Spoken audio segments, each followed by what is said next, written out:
Сельсоветибиз буга чаке сөөк саактуу, өкүм, күркүрөгөн сүрдүү кара киши болсо, рабочком Абдал акебиз өмүр бою асфальт менен жүргөнсүп шымынын бак элегине чаң жугуспаган, сыпайы, ак сөөк, келбети келишкен керемет киши болчу. Балким саат жаңылса жаңылар, бирок бул киши эч качан жаңылчу эмес. Согушта колго түшкөнүн, немистин офицери болгонун ал тургай көздөрү менен көрүп келгенсип, көчүгүндө немистин свастикасы бар экенин шыбырап айтышчу. Абдал акебиз бир ирет да жаңылып жатпастан конторунан саат 1-ге 1 мүнөт калганда түшкү тамагына жөнөп, саат 2-ге 1 мүнөт калганда кабинетине келип кирер эле.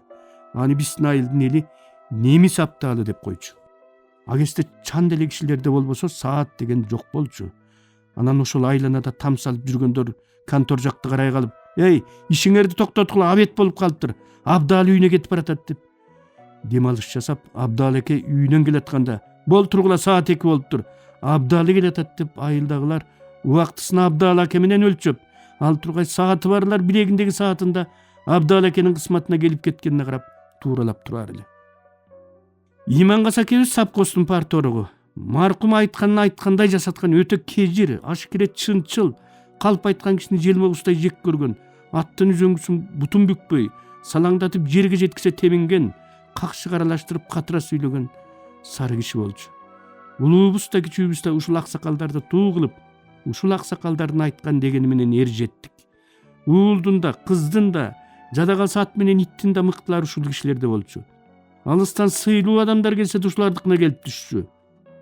Артисттер келсе ушулардыкына барып кончу. Булардын өзүлөрү эле эмес, баскан турганы балдар кыздар да бизге үлгү эле. Мен да ушул кишилердин балдары менен дос болсом, ушул кишилердин кыздары менен сүйлөшсөм, чоңойгондо ушул кишилердей болсом деп самаар элем. Бир ирет ат башынын сары тал жайлоосунда катар желе тартып, бээ байлаган боз үйлөрдү кыдырып, кымыз уулап келатып, ичээрге курсак калбаганда кой эми, ушунчабызда кайталы деп аттанып чыктык. Непе адам ат басыгы бузулуп мүргүп кетсе, ийирдин кашын кармай калып, кусу бие жастап, кымызыбыз оозубузга келе түшүп араң токтоп, акырын ыргалып, эсмас болуп ныксырап, ымшып кетип барабыз. Ушинтип баратып байкабай калган экенбиз. "Эй" деген өкүмүн бизди селт эттирди. Жалт карасак көзүбүзгө сол жактагы колоттогу желе, боз үйдүн жанында турган шатыдай узун киши, анан балдар тартылды. "Бери бастыргыла" деди өкүмүн. Аттын башын бура тартып бастырып келдик. "Кыргыздын балдарысыңарбы" деди биз салам айткычы, бетинен нур тамган киши. "Ооба аке. Анан кайсыл кыргыз баласы силерге окшоп жолундагы үйдү көрүп туруп желеге далысын салып өтчү я? Пейили бусук, душман киши гана ушинтип тескери карап өтөт. Ата салты кайда кеткен? От жолуңар болгурлар, түшкүлө кымыз ичкиле" деп сүйдөнүп кое берди. Тестери бала чуркап келип аттарды алып ары жетелеп кетти. Ыйманыбыз саман болуп, "Кечирип коюңуз, байкабай калдык" деп бирөө үстүбүзгө суу төгүп ийгендей шалбырап босогону араң аттадык. Балдар, илгертен ата бабабыз кымыз кишинин каны, эт кишинин жаны деген. Жер жаңыдан амал алып, көк чыккандагы жаскы кымызды уус кымыз дейт. Убагын таа билсе буда дары. Жайлоо бышып тургандагы азыркы кымызды кызыл кымыз дейт. 1001 дартка даба болчу дарысы да, убаары да ушул кымыз. Жайлоо байып, чөп каткыча кызыл кымыз ичкен оң. Чөп катып күз түшкөндөн кийинки кымызды сөөк кымыз дейт. Сөөк кымызды кыш бою ичсе жарашат. Аны ичкен жандын сөөгүнөн даты чыгат. Аштан качып, мүйөз тамак ичип калган оорудан арылтат деген эле. Сыраякка ченебегендей мелт калт коюлган кымызды алдыбызга коюп алып, үй ээсинин оозун тиктеп олтурдук.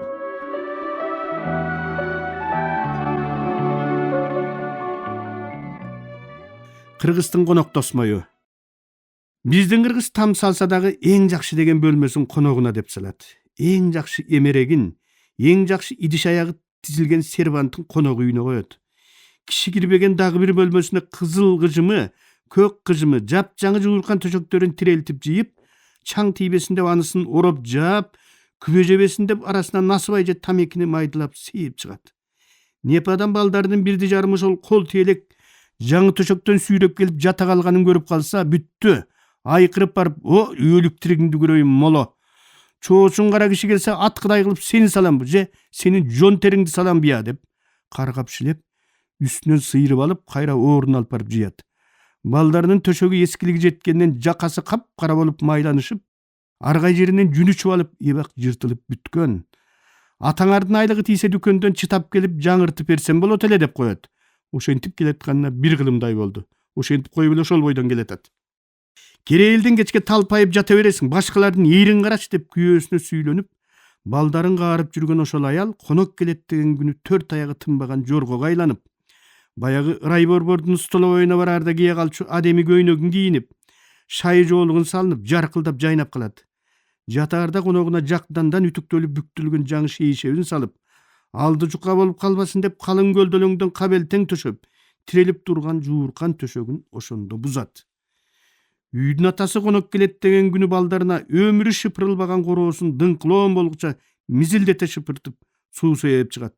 Үрүп жыргатпаган, анткен менен жугундуну түгөтө ичип берген, качан болсо бутка чалынып такай кире бериштен кетпей тамдын түбүндөгү көлөкөдө жатчу итин көрүнбөгөн жерге байлатат. Жер суунун баарын булгайт, конок кеткенче чыгарбагыла деп тоокторун күпкөгө каматат. Короодогу жыгылганы калган умувальнигин түстөп, карарып кеткен ичин жакшылап чайкап, сууга мелт калт толтуруп, 1 айдан бери жуулбай тура берип капкара болуп кеткен төө куйлук сүлгүнүн ордуна кызы Бишкектен сатып келген боюнча эч ким ачынбай сандыктын түбүндө жатчу гүлдүү жаңы сүлгүнү илдиртет. Кирсамындын алкындысынын ордуна ачыл элек атыр самын койдуртат. Тура берип мизин дат басып кеткен лезвияларды күл төккөн жерге ыргыттырат. Агороттун четиндеги каршы жерде даараткана турса, чурку боло тургансып улуу күчүүсү дебей, арасында өзү да катыны да бар. Тамынын артына олтура калып да тура калып да ушата берип, кышында аргай жери тешик-тешик, саргарып чор кайнаган пирамидага муз кайланып, жайкысын заарасы асманга чыга саңырсып жаткан жерди кайта-кайта тазалатып, топурак чаштыртып, гүл чаштыртып сергитет. Киребериштеги былтыр күйүп кеткен бойдон алмашылбай келаткан лампочка ушул күнү алмашат. Бир жак капталына кыйшайып жыгылганы калган дарбазасынын артын тирөөч менен түстөп, бул ирет кечкеде эле аңырайтып ачык таштайт. Daarаткананын ичи тышын кызына жуудуртуп, жаман чакадагы кагаздарды өрттөтүп, шашпай олтуруп алып атайлап көчүгө карчыганга ылайыктап, советтик Кыргызстан кесиптин кайчы менен эрикпей 4 жашылап кесип чыгат. Кесиндисин өз колу менен алып барып daarаткананын ичиндеги брезент баштыкка салат. Коногу кетери менен байланган ити бошотулуп, тоок күпкөнүн оосу ачылат. Умувальниктеги жаңы сүлгүнүн ордуна кайра баягы эски силинет. Жулунган тооктор көрүнгөн жерге куйругу менен жаба түкүрүп, аркы терки чуркай баштайт. Короо да, туалет да, тамдын ичи тышы да, үйдүн ээси да акырындап баягы тас кейпине кайра келет. Азыр деле ошол. Айылга киргенде эле асман челген анын үйү алда кайдан көрүнүп турат. Жер төлөсүн кошуп эсептеген 3 кабат келишкен мыкты там салып алган. Ичин болушунча коостоп, кымбат идиш аякка болушунча толтурган. Бир аз китеп бар эле кышында от тамызкы болот деп көмүрканага ыргыткан. Бирок жай барсаң деле, кыш барсаң деле жаңы үйүнүн эшиги бек. Өзүлөрү бала бакыра неберелери менен временкасында тыгылып олтурат. Көмүр жакса алоолоп күйүп берген буржуйка меш. Жаңы үйүңөргө качан киресиңер десем, ого куялуу үйгө биз кирмек беле, коноктор кирбейби дейт. Дүйнөдө үй салса да өзү үчүн эмес, коноктор үчүн салган менин кыргызымдай дагы кайсы эл бар болду экен.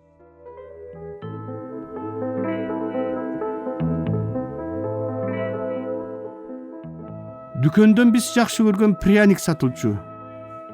Күлөк боз кагазга ороп берген пряникти көтөрүп алып, дүкөндөн окчун барып олтуруп алып таш менен жанчып жээр элек. Катуулугун айтпа. Кажый берип тишибиз канап, эрдибиз кел жейип жооруп чыкчу. Ага болбой эле пряникти жакшы көрчүбүз. Дүйнөнүн башка жеринде мындай пряник жок сыяктуу биздин дүкөндүн таш пряниги менен сыймыктанчубуз. Эртең майрам болот дегенде балдардын баары бачым эле таң атса экен деп уктабай чыгаар элек. Анткени баары жаңы кийимдерин ошондо кийип чыкчу. Энем берген 1 сом 1 күн кечке жетчү. Жаңы кийим кийгенде көпкө дейре сыртка чыга албай, көзгө көрүнгөндөн корунуп атып араң дегенде көчөгө чыкчумун. Кийип көнүп алгандан кийин чечким келбей калчу. Атасы бар балдар ат минип майрамдашчу. Ошондо атам жоктугун эмес, атым жоктугуна ыйлагым келип, ичим ачышаар эле. Кийин шаарга келип, жумшак пряникти көргөндө көпкө дейре көнө албай, ушундай кантип пряник болсун деп таң калып, ат башынын пряникин сагынгам. Көрсө элет жердин дүкөнүнө жедеп эскирип, эбак мөөнөт өтүп кеткен. Ал тургай чычкандын богу даамданып калган пряниктерди алып келип сатчу турбайбы?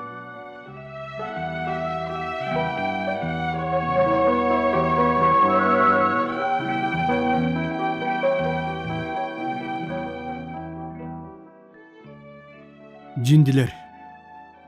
Дүйнөдөгү кадыр-барктуу деген окуу жайлардын бири Сорбонна университетинин кире беришинде эгер сенин мээң жок болсо, Сорбонна сага мээ салып бербейт деген жазуу бар деп угуп жүрбөйбүзбү? Анын сыңарындай башында мээси жоктор биздин айылда да толтура болчу. Ошолордун бири мен элем. Математика сабагы мектепти бүткөнүмчө сазайымды жакшы эле берди. Анын үстүнө кыздарга кат жаса баштагандан тартып такыр эле килесоо болуп калдым. Эсеп сабагынан нөл экеним ал тургай мугалимди кудайындай сыйлаган. Сабаты жок энеме чейин жетти. Айласы кеткен энем кайдан жайдан тапканын билбейм. Жөө кемпир тургай мал истеген атчаң кишиге да оңой менен табыла койбогон Үсөн жиндини таап келди.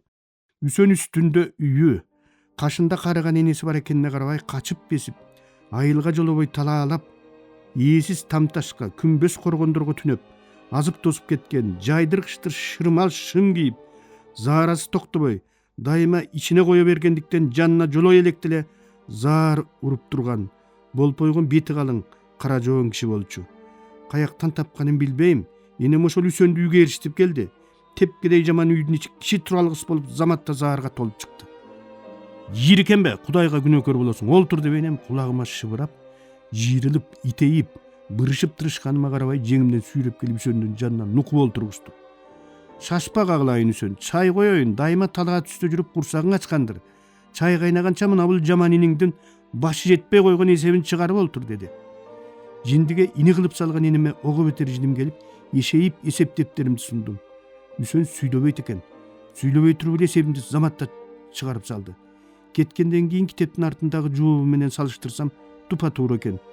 Энем чоң чыныган андан толтура чылап, кумшекер салып, сары май кошуп Үсөндүн алдына койду. Кетип баратканда койнуна бир көмөчтөн нан салып, Үсөн кагылайын, талаа түстө жүрөсүң.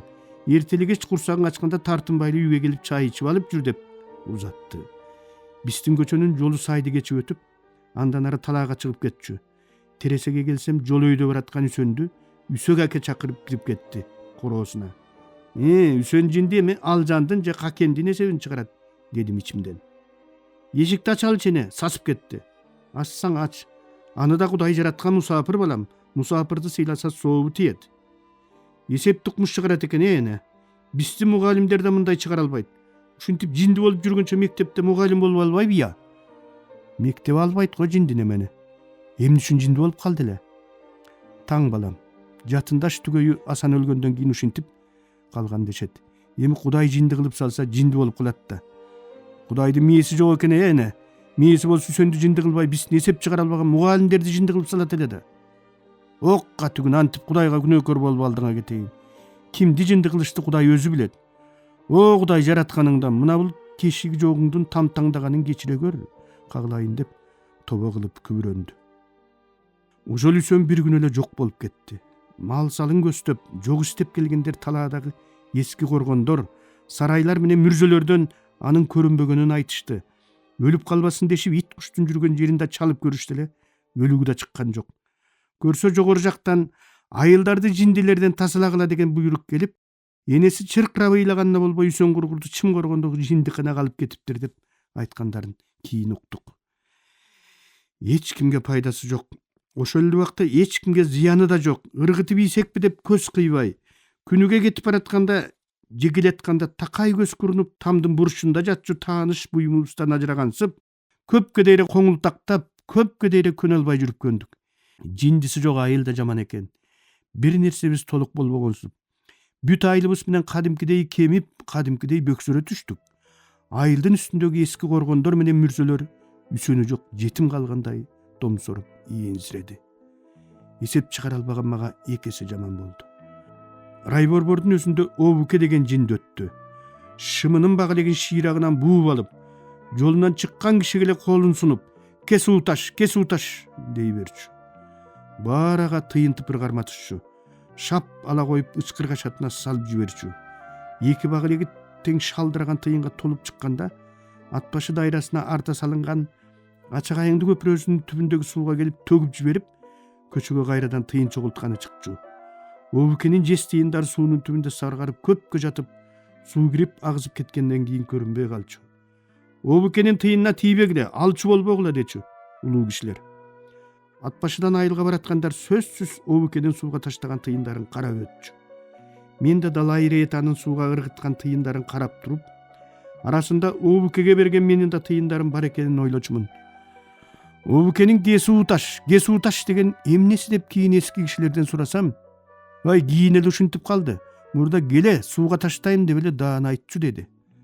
Азыр ойлосом ошол жинди Обуке бул дүйнөгө акча тыйын менен кошо келген ач көздүктөн, арам оокаттын каргышынан элди сактап калыш үчүн атайын Алла Тааладан тыйын чогултуш үчүн жиберилген жан болгон окшобойбу деп ойлой берчү болдум. Коңултак бутундагы керзи батинкесин тарпылдатып сүйрөп басып келатканда, калжайган сөөк саактуу денеси сүлк кетип, эки далысы дөңгө коно калган жорунун жонундай дөңкөйүп, мойну төмөн түшүп, эптеп бууп алган күрөң чакмак жоолугунан чыккан чак-челекей чачы башы, алдыга сунулган колу акырын титиреп, караган кишисин кыйды күлүмсүрөш менен тиктеп, көбүнчө ат башынын станциясынын же Нарындын автовокзалынын эл токтой калып тамак ішчү ашканасынан пайда болуп, бир заматта маңдайыңа туруп калган Жиндайшаны ат башы менен Нарында билбеген, ага кайыр садага бербеген киши дээрлик жок болсо керек эле. Жиндайша качан болсо ашканадан бекер тамак, бекер вино ичип, ат башы менен Нарынга бекер каттап, жиндилик кесибин кылып жүрүп өмүрдөн өтүп кетти. Өмүр бою балыкчы темир жолунда катын экөө жумушчу болуп иштеп жүрүп пенсияга чыкканда туулган жерине көчүп келген, аялы өмүрү колгонан жаап көрбөгөн Калинин айылындагы Такырбаш акем райондун борборунан такай Жиндайшага бөлкүнөн таштып жеп жүрчү экен. Бир жолу ошол Такырбаш акемкине тукан эжем учурашып кел деп жибергенден кетип баратып, бир мüşөк бөлкөнү жонуна көтөргөн Жиндайша менен автобуска чогултушуп барганым эсимде. "Шайлоо, сен кимдикине баратасың?" деп жиберди күтпөгөн жерден Жиндайша мага. Жиндайшаны мени таанып койгон үчүн таанымак тургай автобустун ичинде олтурган элдин көзүнчө "Шайлоо, сен кимдикине баратасың?" деп атымдатап жиберген үчүн ал сайын жет өмүрүм жерге кирип, "Атымды билип алганын карабайсыңбы?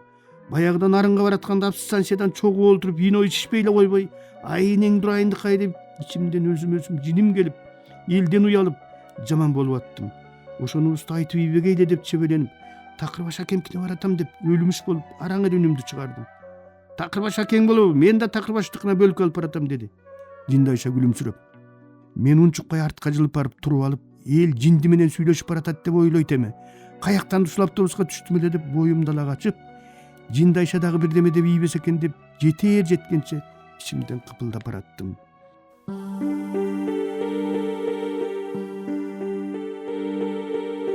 Сиздер, урматтуу радио угуучулар, Кыргыз Республикасынын эл акыны, Токтогул атындагы мамлекеттик сыйлыктын лауреаты Шайлообек Дүйшеевдин "Агындылар" аттуу китебинен автордун көркөм окуусунда улантып уктуңуздар.